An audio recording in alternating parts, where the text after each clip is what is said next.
नमस्कार दोस्तों, स्वागत है आपका हमारे चैनल आचार्य जागेंद्र मिश्रा में।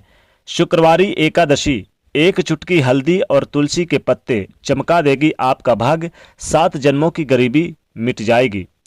बैसाख मास के कृष्ण पक्ष की एकादशी को बरूथनी एकादशी कहते हैं और यह एकादशी शुक्रवार के दिन मनाई जा रही है इस बार, यानी 7 मई और दिन शुक्रवार को, इसलिए इसे शुक्रवारी एकादशी भी कह सकते हैं। एकादशी तिथि सनातन धर्म में विशेष महत्व रखती है और इस दिन भगवान श्री हरि की आराधना होती है, इसलिए इस दिन को भगवान श्री हरि की विधि विधान से पूजा करने का भी विधान है। चूंकि हर महीने की कृष्ण पक्ष और शुक्ल पक्ष की एकादशी आती है, ऐसे में महीने में 2 एकादशी होती है। धार्मिक मान्यताओं के अनुसार एकादशी का व्रत रखने से सभी पाप तो नष्ट होते ही हैं और व्यक्ति को मोक्ष की प्राप्ति भी होती है। शास्त्रों में एकादशी व्रत के कुछ विशेष नियम भी हैं। अगर आप नियमों का इन पालन करें तो भगवान श्री हरि शुभ फल देते हैं, प्रसन्न हो जाते हैं। एकादशी के दिन तामसिक भोजन जैसे चावल वगैरह नहीं खाना चाहिए और आप मांस मदिरा का सेवन ना करें, लहसुन वगैरह इस दिन ना खाएं, प्याज वगैरह ना खाएं। जो व्रत नहीं रखते और जो व्रत रखते हैं वो तो खाते ही नहीं, उनके तो कोई बात ही नहीं है।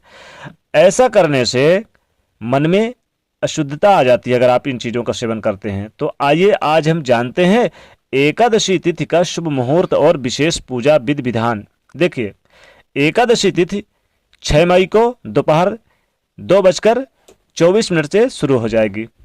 2:24 से शुरू हो जाएगी, लग जाएगी, और 7 मई की शाम 3:35 तक ये रहेगी और द्वादशी तिथि 8 मई को शाम 5:35 तक रहेगी। तो ऐसे में जो एकादशी का पारण होगा वो 8 मई को आप सुबह 5:35 से लेकर सुबह 8:16 के बीच आप पारण कर सकते हैं।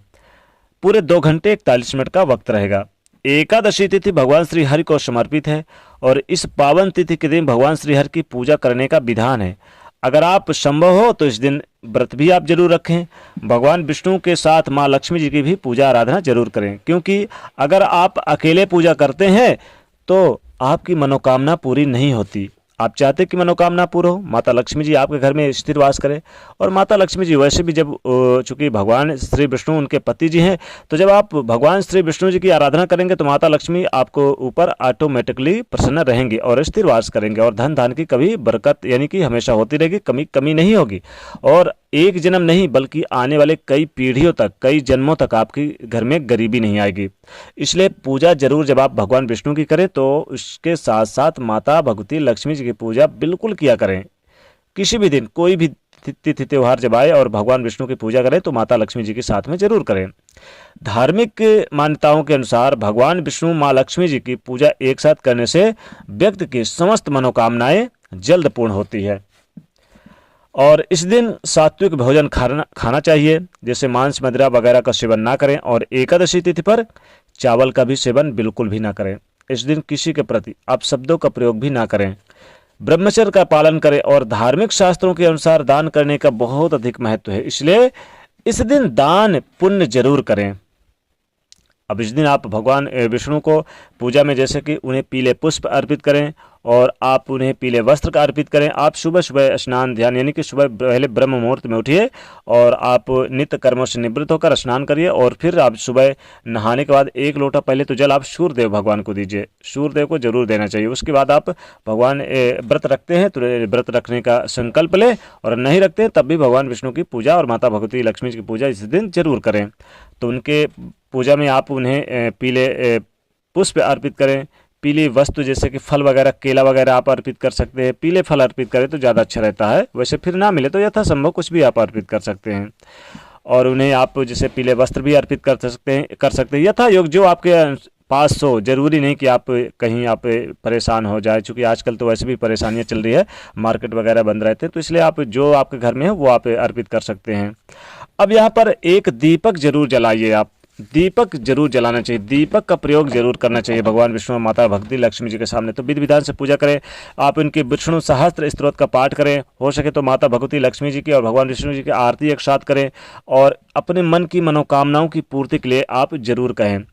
इस दिन भगवान विष्णु जी को हल्दी जरूर अर्पित करना चाहिए। हल्दी की गांठ मिल जाए या फिर आप हल्दी ऐसे भी आप क्या करें, देखिए अगर आप चाहते हैं कि जीवन की सभी मनोकामनाएं पूर्ण हो, जल्द नौकरी लगे, बिजनेस व्यापार तेजी से चलने लगे, सारी रुकावटें दूर हो जाए, जीवन के सारे कष्ट ही दूर हो जाए, और जिनका विवाह नहीं हो रहा जल्दी उनका विवाह भी जल्दी हो जाए, विवाह के योग्य हैं और विवाह में देरी हो रही तो विवाह भी हो, तो क्या करेंगे, पीले कपड़े पे आप हल्दी, एक चुटकी हल्दी इसमें डाल लें। पीले कपड़े पे ध्यान रखिएगा, पीले कपड़े पे आप हल्दी एक चुटकी रख के और उसमें 2 तुलसी के पत्ते रख लें, 2 रख लें, 5 रख लें, 11 तुलसी के पत्ते तोड़ के रख लें और एक साथ श्री हरि विष्णु भगवान को आप अर्पित कर दें।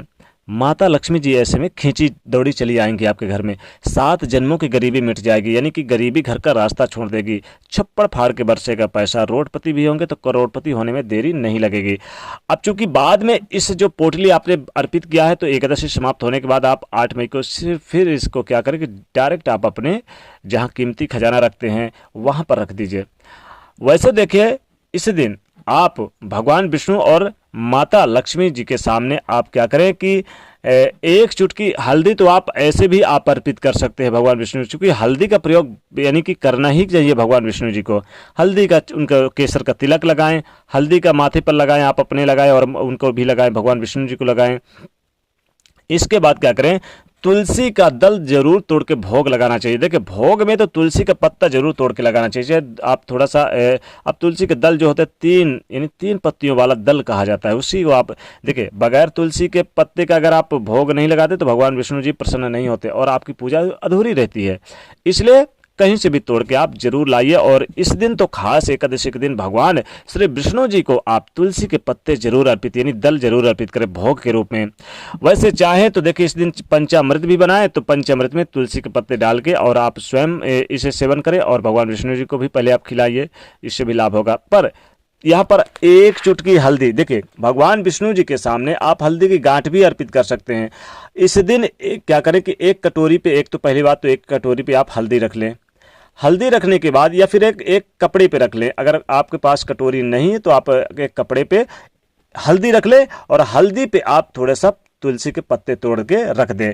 भगवान विष्णु जी के पास वहीं पर आप पीले कपड़े में बांध के अर्पित कर दें और वहीं पर बैठ के एक दीपक जला लें और फिर क्या करें कि मन की सभी मनोकामनाएं बोल के इस पोटली को आप चुपचाप क्या करें, आप चाहे अपने कीमती खजाना पे रख दें या फिर आप इसे ऐसे ही रहने दें, भगवान विष्णु जी के पास पूजा स्थान पे रख दें। जीवन की समस्त गरीबी मिट जाएगी, खूब धन धान में वृद्धि होगी, क्योंकि ये एक चुटकी हल्दी और ये तुलसी के पत्ते आपके भाग्य को चमका देंगे, आपकी किस्मत को संवार देंगे, आपके गरीबी को मिटा देंगे, जीवन के सारे कष्ट ही मिटा देंगे। तो दोस्तों एक चुटकी हल्दी जरूर अर्पित करना है पीले कपड़े में बांध के भगवान विष्णु जी को और उसी में 2 तुलसी के पत्ते डाल देना है। फिर देखें कैसे चमत्कार होता है शुक्रवारी एकादशी के दिन।